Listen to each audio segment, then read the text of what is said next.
¿Alguna vez has sentido que el tiempo se detiene justo antes de que tu mundo se desmorone por completo? Imagina tener la vida de un inocente palpitando entre tus dedos, mientras el amor de tu vida te espera en el altar, ignorando que estás a punto de traicionarlo por un deber mayor. Si quieres descubrir cómo un solo segundo de valentía puede convertirte en la mujer más odiada y a la vez más libre del mundo, quédate conmigo en este viaje de sombras y redención. Acompáñame y descubre hasta dónde llegarías por una promesa. La luz fluorescente del quirófano siempre me ha parecido la más cruel de todas. No tiene piedad, no deja rincones para el error. Simplemente expone la fragilidad de la carne humana bajo un resplandor frío y clínico. Aquella noche, el silencio era un animal que me devoraba por dentro, roto solo por el pitido errático del monitor que contaba los últimos segundos de un niño que apenas comenzaba a vivir. Mis manos, envueltas en látex y teñidas de un rojo viscoso que se sentía más pesado que el plomo, no temblaban, pero mi alma estaba fracturada en 1000 pedazos. Fuera de esas paredes de cristal y acero, el mundo seguía girando. Gonzalo estaría ajustándose el nudo de la corbata. Su madre Antonia estaría revisando que cada flor en la iglesia estuviera perfectamente alineada, y los invitados estarían esperando a la novia que nunca llegaría. Pero aquí, en el epicentro de mi propia tragedia, no había flores, solo el olor a antiséptico y el eco de una muerte inminente. El sudor me escocía en los ojos, nublando mi visión, pero no me atrevía a parpadear. Sabía que cada movimiento de mi bisturí era una puñalada al corazón de mi propia felicidad. Un minuto más, me dije a mí misma en un susurro que nadie escuchó. Si me detengo ahora, si salgo corriendo hacia mi vestido blanco, este niño se queda en la oscuridad para siempre.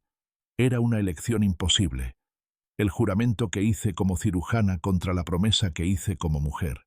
El monitor emitió un sonido largo, agudo, una línea plana que parecía rasgar el aire. Mi corazón se detuvo con él. En ese instante, Gonzalo dejó de existir. Mi boda se convirtió en un fantasma, y yo me convertí en una sombra que luchaba contra Dios. Trabajé con una furia desesperada, cosiendo no solo tejidos, sino el destino de una familia que ni siquiera conocía. Mis colegas me miraban con una mezcla de horror y respeto.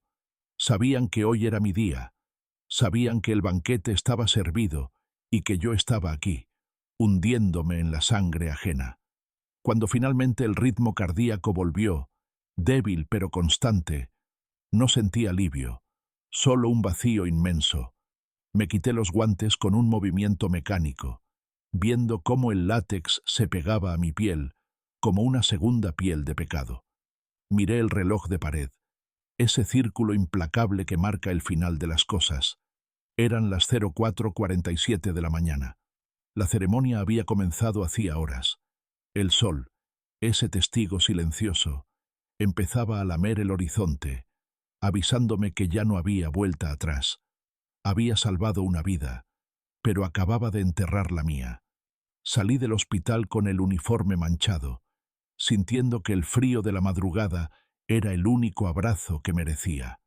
El peso del cansancio era insoportable, pero el peso de lo que vendría después era una montaña que amenazaba con aplastarme. Caminé hacia la salida, viendo mi reflejo en los cristales. Ya no era la novia radiante, era una extraña con los ojos vacíos que llevaba el aroma de la muerte y la vida mezclados en su ropa. Sabía que en algún lugar Antonia ya estaría preparando su veneno, y Gonzalo estaría mirando la puerta con un odio que duraría 1000 años.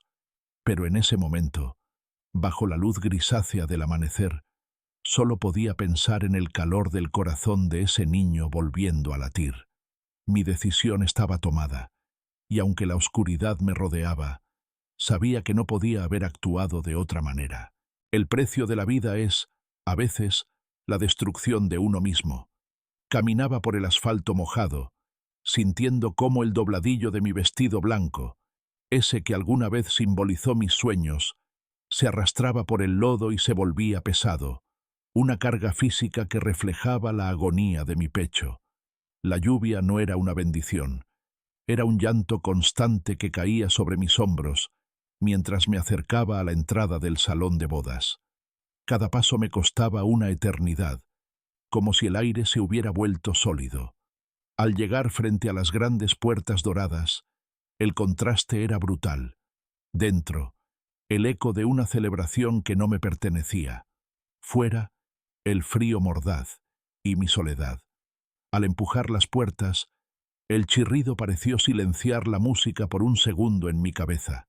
Frente a mí, no encontré el rostro preocupado de un novio, sino una muralla de 20 personas, una barrera de juicios y miradas cargadas de desprecio. En el centro, como una reina de hielo, estaba Antonia. Su figura era imponente, impecable a pesar de las horas, con un vestido de seda que brillaba bajo las luces cálidas del salón, esas luces que para mí eran ahora dagas. Sus ojos, dos pozos de odio absoluto, se clavaron en los míos. No hubo preguntas, no hubo espacio para mi explicación. Mi hijo ya se ha casado. Aquí no hay lugar para ti, dijo, y su voz no tembló. Era un decreto de exilio dictado con una crueldad que me dejó sin aire. Sus palabras se clavaron en mis costillas, rompiendo lo poco que quedaba de mi entereza. Busqué a Gonzalo con la mirada, desesperada por encontrar un rastro de la persona que me había jurado amor eterno. Pero él no apareció. No tuvo el valor de mirarme a los ojos. En su lugar, solo recibí el sonido de las risas distantes desde el fondo del salón, el estallido de las botellas de champán y una melodía alegre que se sentía como una burla cruel a mi sacrificio. «Antonia, por favor, hubo una emergencia, un niño». Intenté articular, pero mi voz era un hilo quebradizo que desapareció ante su gesto de asco. «No me hables de tus excusas de hospital.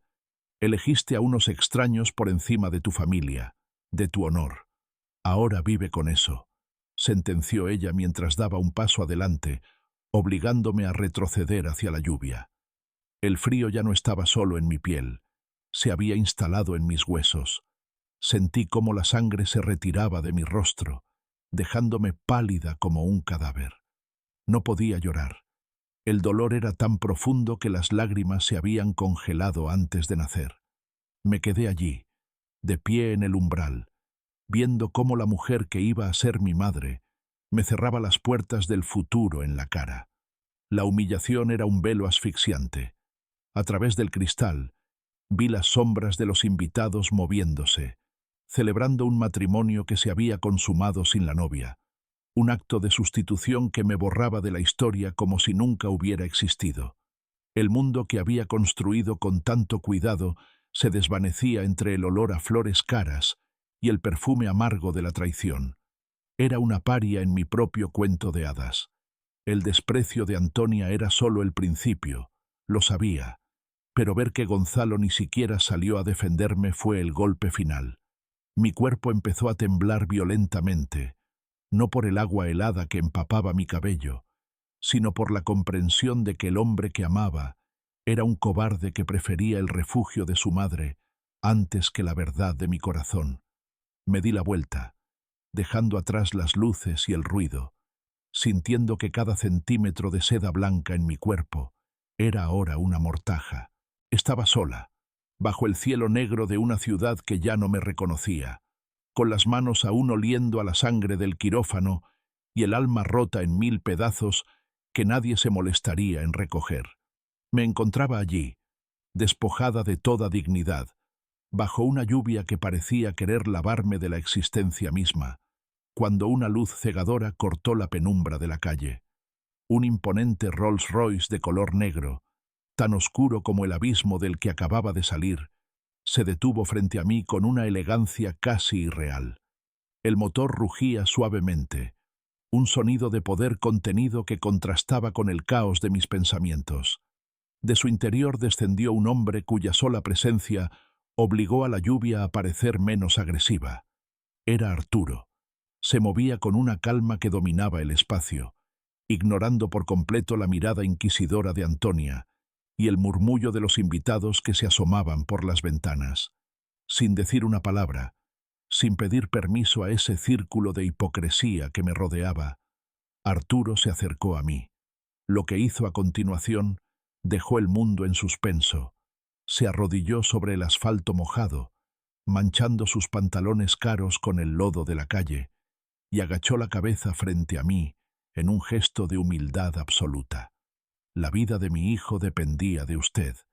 Yo le debo todo lo que soy y todo lo que tengo, dijo con una voz profunda que vibró en el aire frío. Fue como si un escudo se levantara a mi alrededor. Antonia, que segundos antes se regocijaba en mi miseria, se quedó petrificada. Su rostro, una máscara de arrogancia, comenzó a agrietarse. El nombre de Arturo pesaba más que su estatus y su orgullo.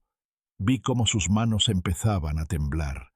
Un ligero espasmo de temor que nunca pensé ver en ella. Arturo se levantó.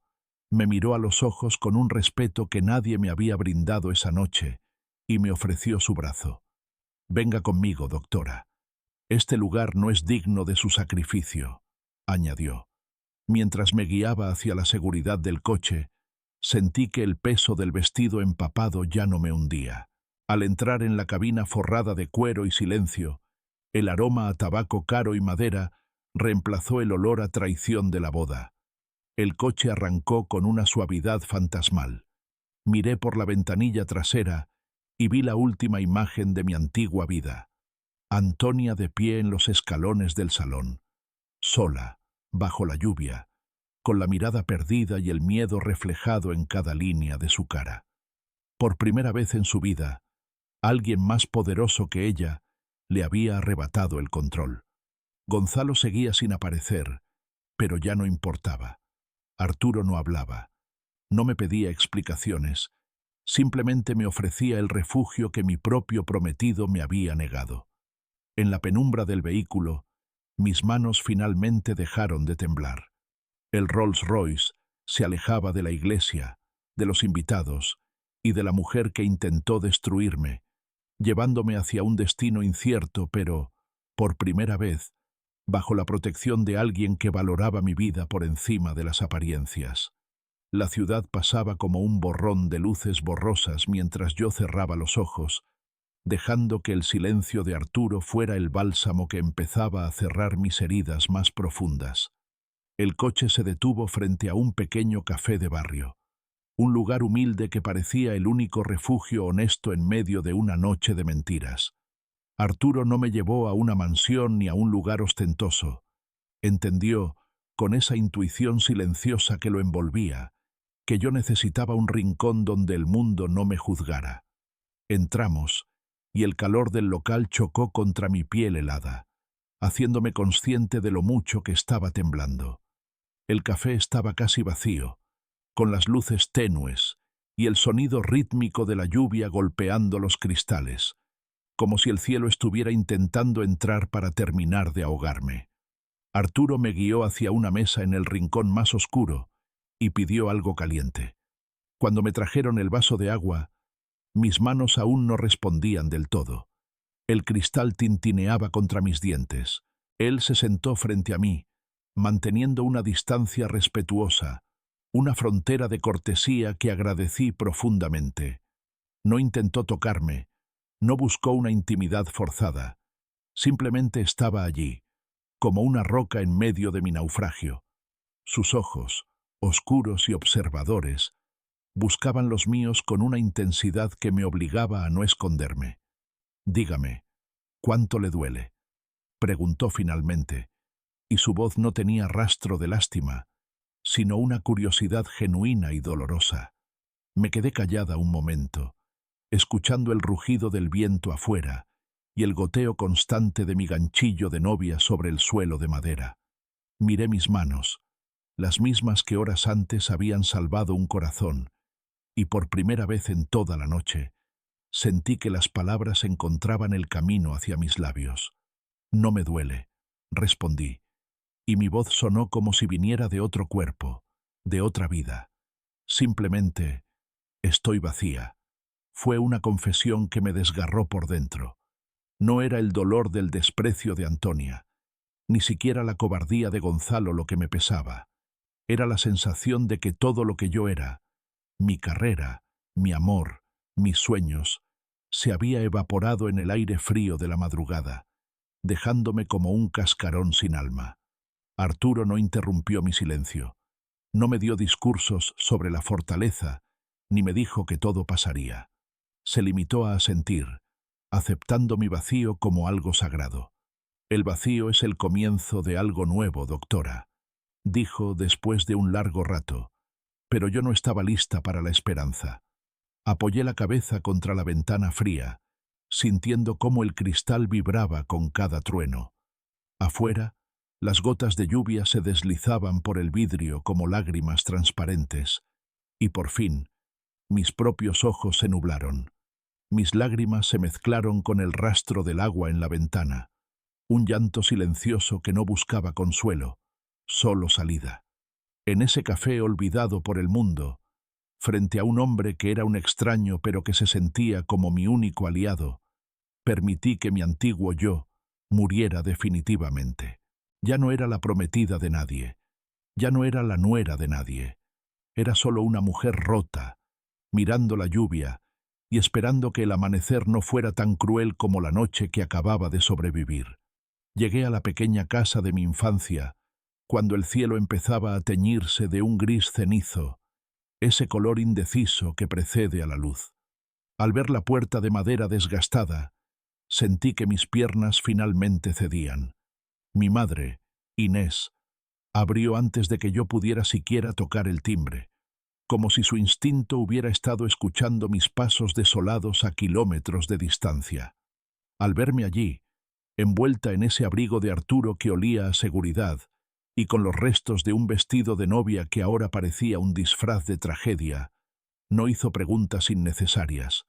No hubo gritos de sorpresa ni exclamaciones de horror. Simplemente abrió sus brazos y me envolvió en un abrazo que sabía a hogar, a pan caliente y a una verdad que nadie más podía ofrecerme.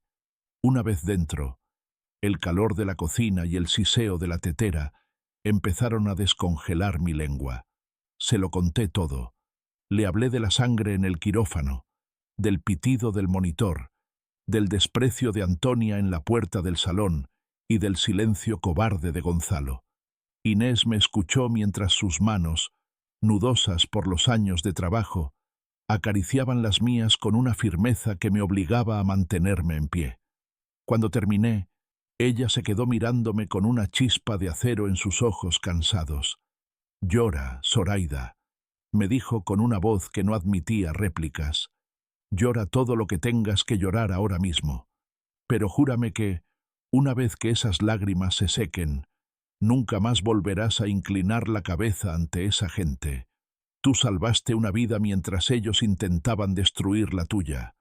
La nobleza no está en su apellido, está en tus manos manchadas de valor». En ese preciso instante, el silencio de la casa fue violado por el sonido estridente de mi teléfono. En la pantalla, el nombre que antes me hacía sonreír ahora me provocaba una náusea física. Gonzalo. Mis dedos temblaron, pero la mirada de mi madre me dio el ancla que necesitaba. Deslicé el dedo por la pantalla y acerqué el aparato a mi oído, pero no dije nada. Escuché su voz al otro lado. Sonaba confundida, quizás un poco ebria, llena de justificaciones baratas y promesas de que podíamos arreglarlo si yo pedía perdón a su madre. Sentí una claridad helada recorriendo mi espina dorsal. «Escúchame bien, Gonzalo», dije, y mi propia voz me sorprendió por lo firme y carente de emoción que sonaba. «Para mí, tú ya has muerto. No busques a una mujer que ya no existe entre tus recuerdos. Quédate con tu madre y con tu boda vacía, porque mi vida ya no te pertenece».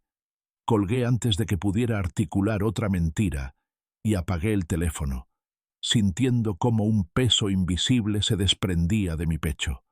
Mi madre se acercó y puso su mano sobre mi cabeza, un gesto que realizaba desde que yo era una niña pequeña asustada por los truenos. No dijo nada más, porque las palabras ya sobraban. En esa pequeña cocina, rodeada del amor más puro que conocía, comprendí que el final de mi historia con Gonzalo era, en realidad, el proviento de mi propia libertad. Ya no era la víctima de una traición, sino la arquitecta de mi propio destino, protegida por el silencio sagrado de una madre que sabía que su hija acababa de renacer entre las cenizas de un incendio que no logró consumirla. La calma en casa de mi madre era una ilusión frágil, un breve suspiro antes de que la tormenta decidiera regresar por nosotros. No habían pasado ni unas horas desde que colgué a Gonzalo, cuando el sonido violento de unos nudillos contra la madera de la puerta principal rompió el silencio de la madrugada.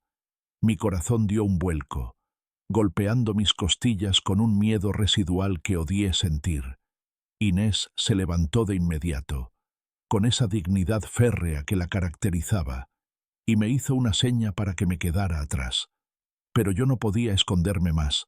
Al abrir la puerta, la imagen era grotesca.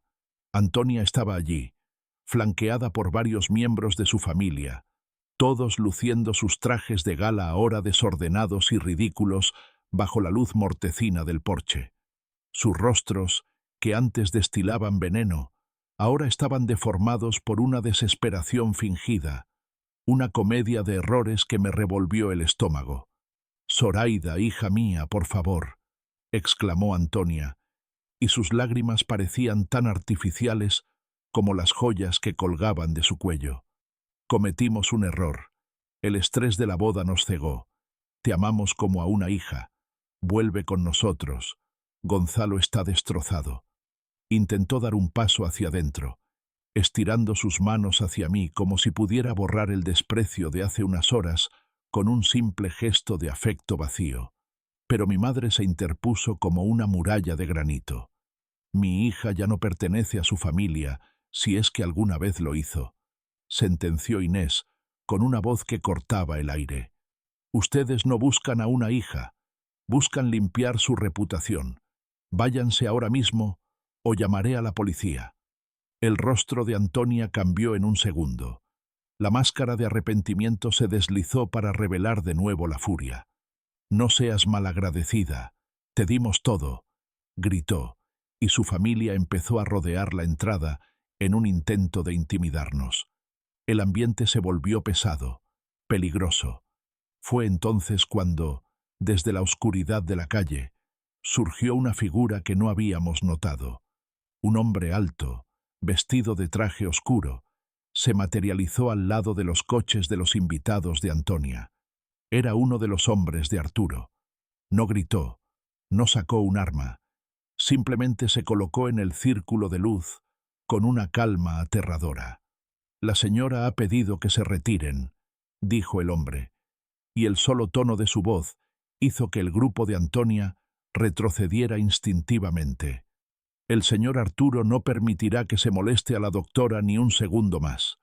Les sugiero que regresen a sus casas antes de que las consecuencias sean permanentes».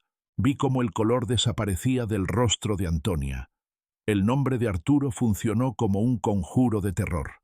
Por primera vez, se dio cuenta de que yo no estaba sola, de que el poder que ella tanto ostentaba era insignificante frente al hombre que ahora me protegía desde las sombras.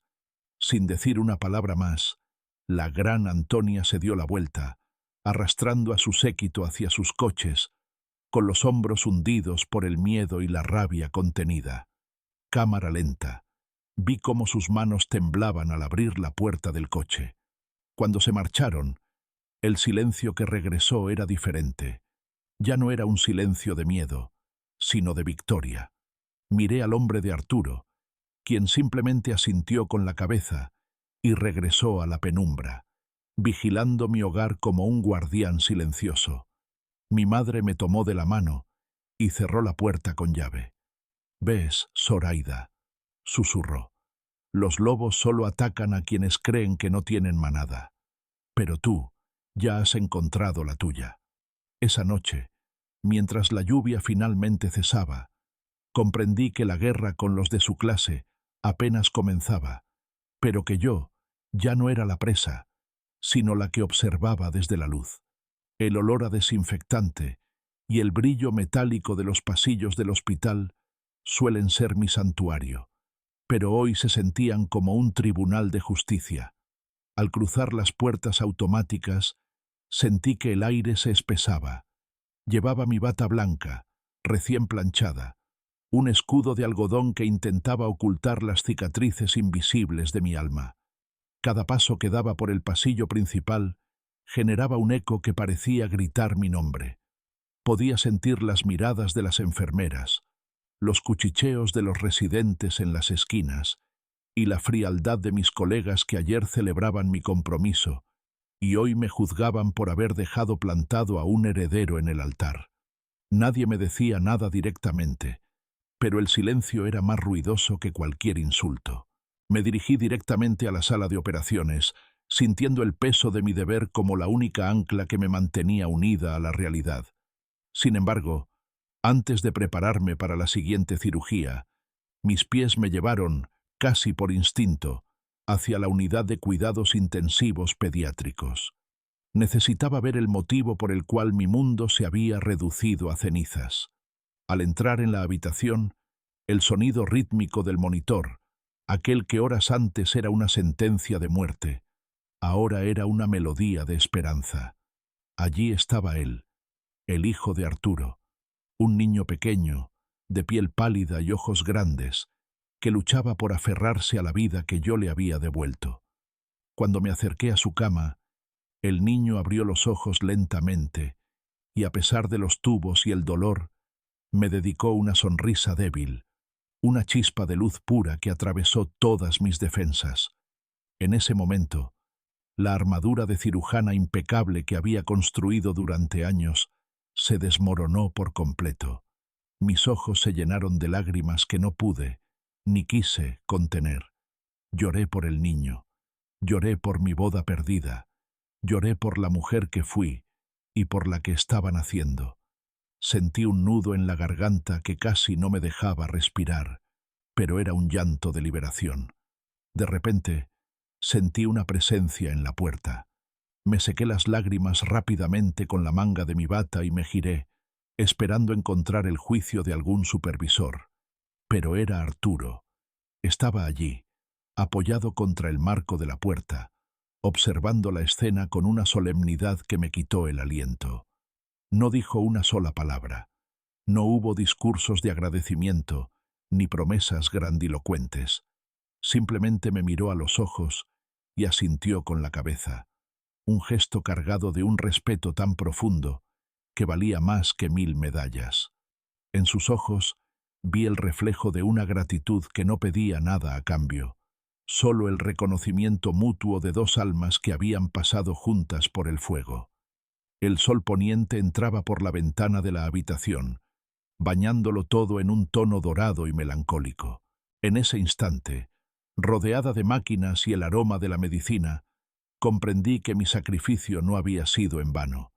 Mi carrera no se había acabado. Acababa de adquirir un propósito mucho más sagrado. Salí de la habitación con la cabeza alta, ignorando de nuevo los murmullos del pasillo. Arturo se quedó allí, vigilando el sueño de su hijo, pero su sombra me acompañó durante todo el turno, recordándome que, aunque el mundo me diera la espalda, yo había cumplido con la vida. El veneno de la familia de Gonzalo finalmente encontró su camino hacia los despachos administrativos del hospital. No les bastó con humillarme en la puerta de un salón. Ahora buscaban arrebatarme lo único que me quedaba, mi vocación. Fui citada a la oficina del director técnico bajo una atmósfera de funeral.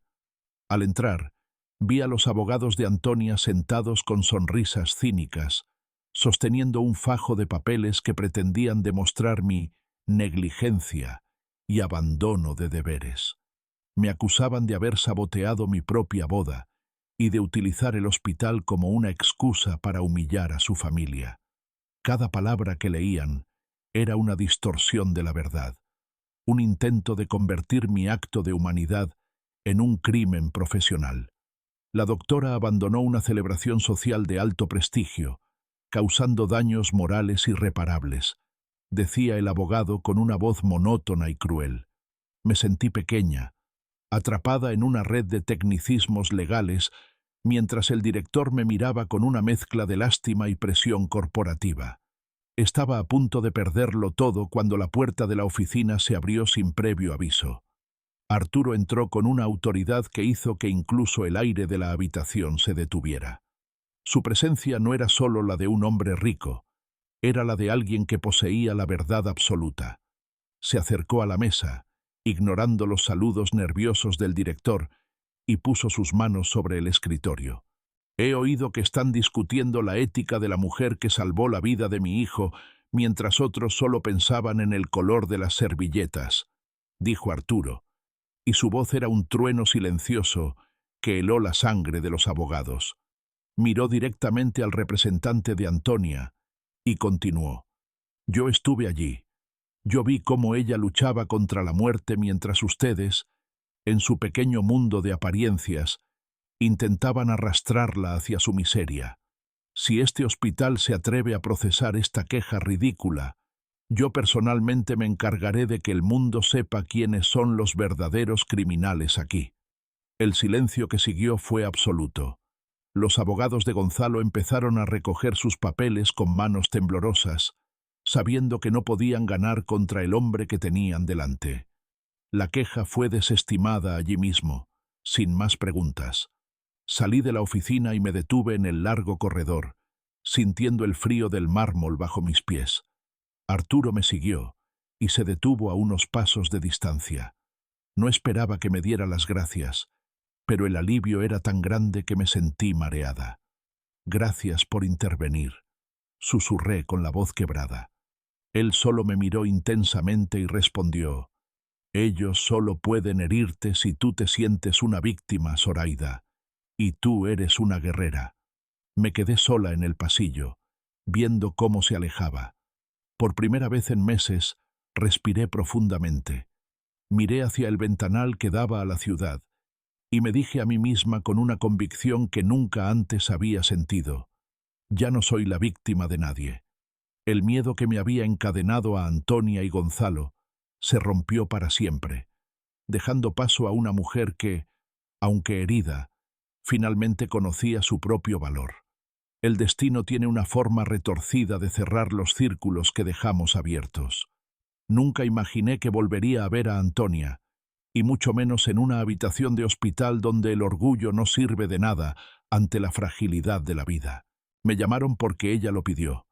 Estaba en sus últimas horas, consumida por una enfermedad que parecía haber esperado a que su mundo de apariencias se derrumbara para finalmente reclamarla. Al entrar en la habitación, el olor a incienso y enfermedad era asfixiante. Allí estaba la mujer que intentó destruirme, ahora reducida a una sombra pálida entre sábanas blancas.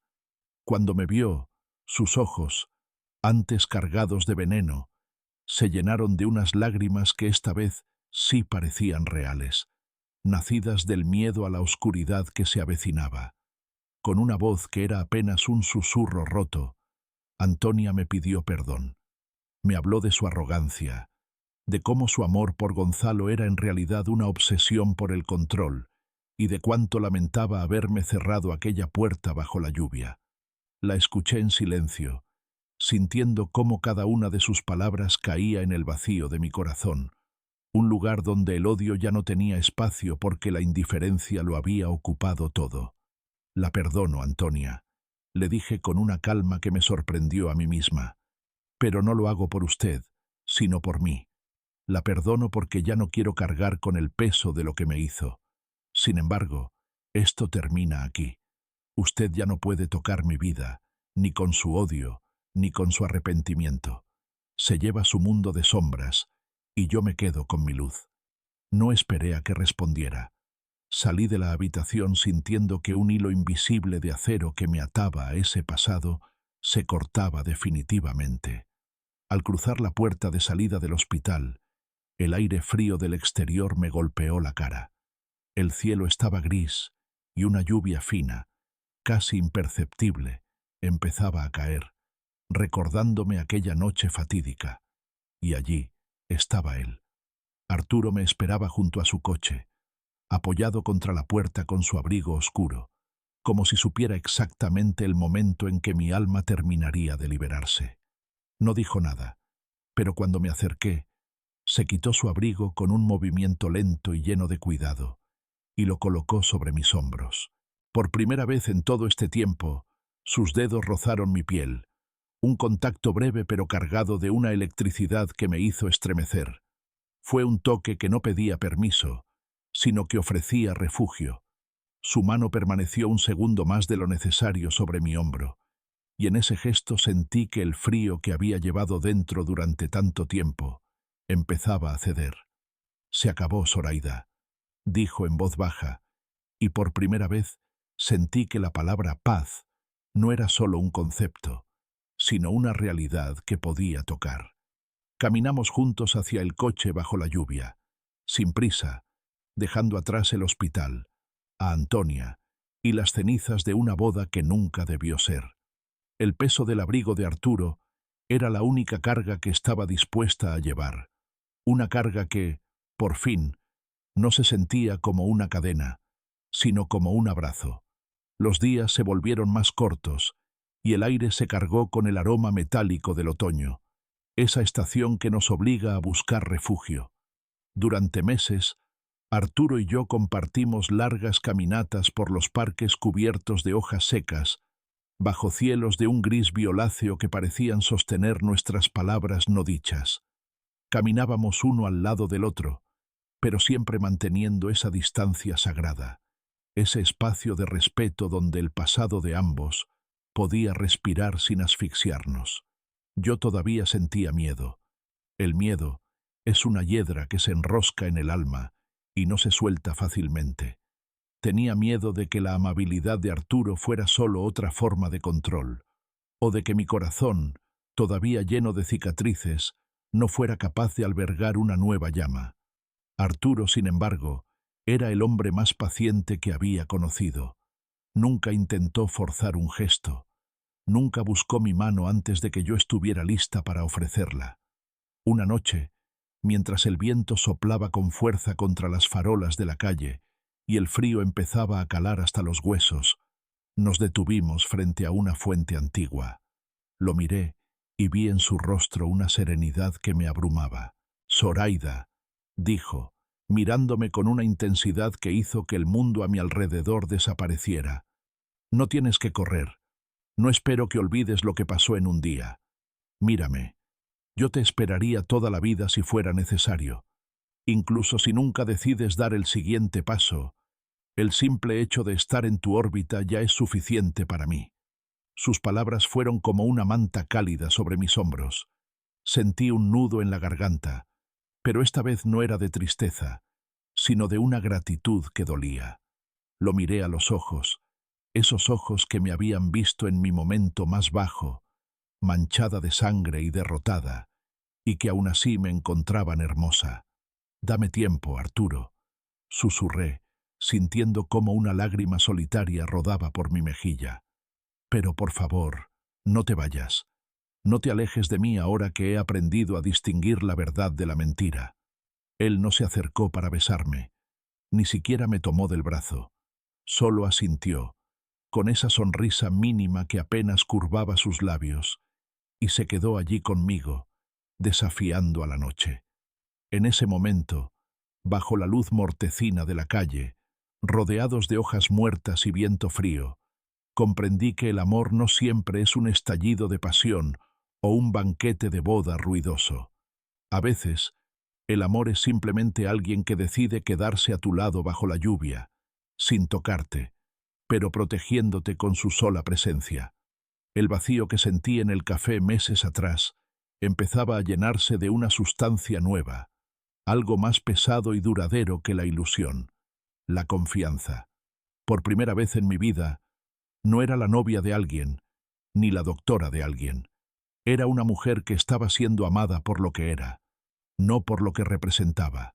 Nos quedamos allí, dos figuras silenciosas en la penumbra del otoño, muy cerca el uno del otro, compartiendo el mismo aire y el mismo silencio, mientras mi corazón, lentamente, comenzaba a latir de nuevo con un ritmo que ya no era el del miedo. La vida me puso ante una encrucijada que no esperaba. Una especialización de 3 meses en el extranjero. Una oportunidad que mi carrera exigía, pero que mi corazón temía. Irme significaba alejarme de la seguridad que había construido, de la presencia silenciosa de Arturo y del refugio que era el abrazo de mi madre. El día de la partida, el aire en la terminal del aeropuerto era pesado, cargado de esa nostalgia que solo conocen los que se quedan y los que se van. Mi madre, Inés, me tomó de las manos con esa fuerza que solo tienen las mujeres que han sobrevivido a 1000 tormentas. «Vete, hija mía», me susurró mientras me rodeaba con sus brazos. El amor de verdad no se rompe por los kilómetros. Si es real, la distancia solo lo hará crecer, como un árbol que busca la luz. No tengas miedo de volar, porque tus raíces están firmes aquí. Arturo estaba allí también, pero se mantenía a unos pasos, respetando mi momento con ella. Cuando nos quedamos solos, no hubo promesas dramáticas ni peticiones de fidelidad eterna. Me miró con esa calma que siempre me devolvía el centro. Durante los 90 días que siguieron, mi vida se convirtió en una rutina de estudios intensos y guardias interminables. Pero en medio de todo ese ruido, Arturo era mi silencio necesario. Una vez a la semana, siempre puntual, recibía su llamada. Sus palabras eran breves pero cargadas de significado. «¿Necesitas algo?», preguntaba siempre, y yo sabía que no se refería a cosas materiales, sino a si mi alma seguía en pie. Esa pregunta se convirtió en mi ancla. La distancia me obligó a mirar dentro de mí sin la distracción de su presencia física, y fue entonces cuando comprendí que ya no lo buscaba por gratitud o por necesidad de protección, sino porque su ausencia dolía más que cualquier traición del pasado. El día que regresé, el aeropuerto me pareció un lugar diferente, lleno de promesas en lugar de despedidas. Caminé por la puerta de llegadas buscando su figura entre la multitud, con el corazón martilleando contra mis costillas como un pájaro desesperado. Y allí estaba, apoyado contra una columna, con la misma mirada serena y el abrigo oscuro que tanto conocía. Al verme, no corrió ni gritó, simplemente se enderezó y esperó. Esta vez, fui yo quien rompió todas las barreras. Solté mis maletas y corrí hacia él, ignorando a la gente y al ruido. Por primera vez en mi vida, no esperé a ser salvada. Elegí entregarme. Me lancé a sus brazos con una urgencia que me quemaba por dentro. Arturo me recibió con una firmeza que me hizo sentir que finalmente había llegado a casa. Lo abracé con todas mis fuerzas, hundiendo mi rostro en su pecho, sintiendo el latido de su corazón contra mi oído. Fue un abrazo largo, eterno, donde las palabras sobraban y donde el tiempo, por fin, dejó de ser un enemigo para convertirse en nuestro aliado.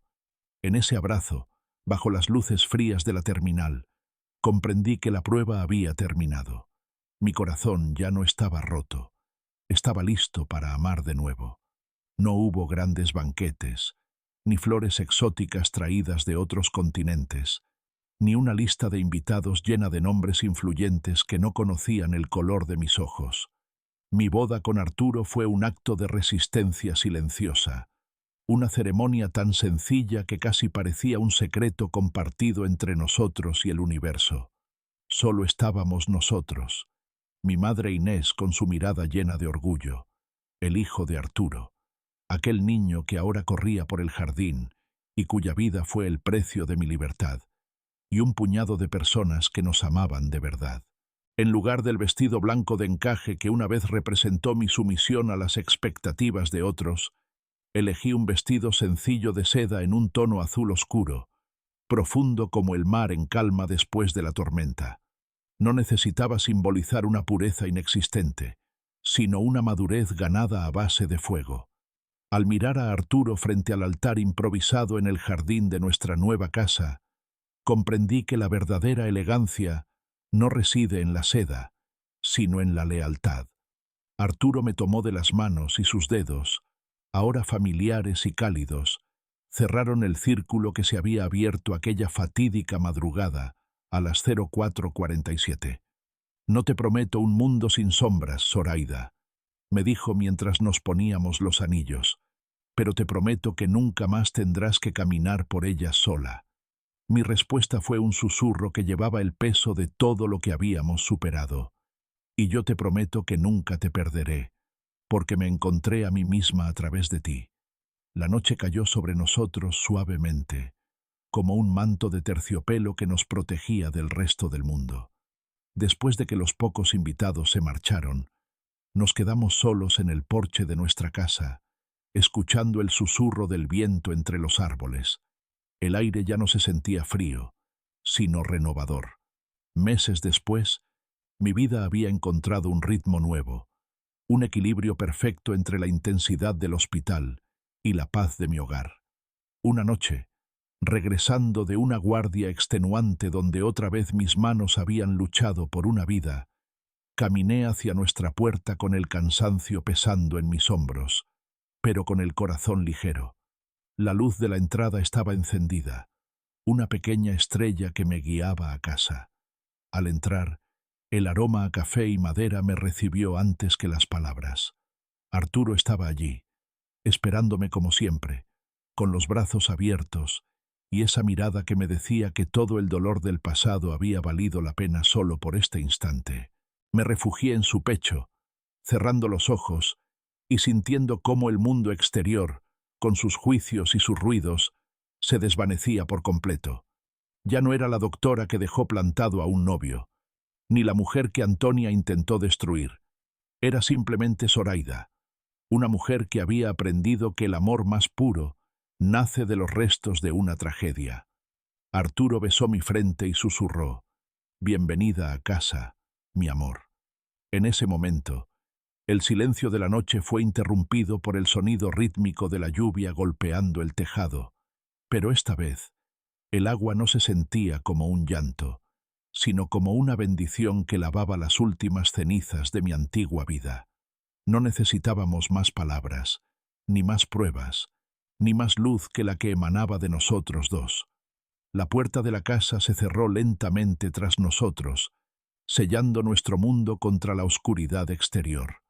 El último plano de mi historia no fue un banquete brillante, sino una sombra cálida proyectada en la pared, el sonido de dos corazones latiendo al unísono y la certeza de que, incluso en la noche más profunda, siempre hay un amanecer esperando a quienes tienen el valor de salvar una vida, incluso si esa vida es la propia.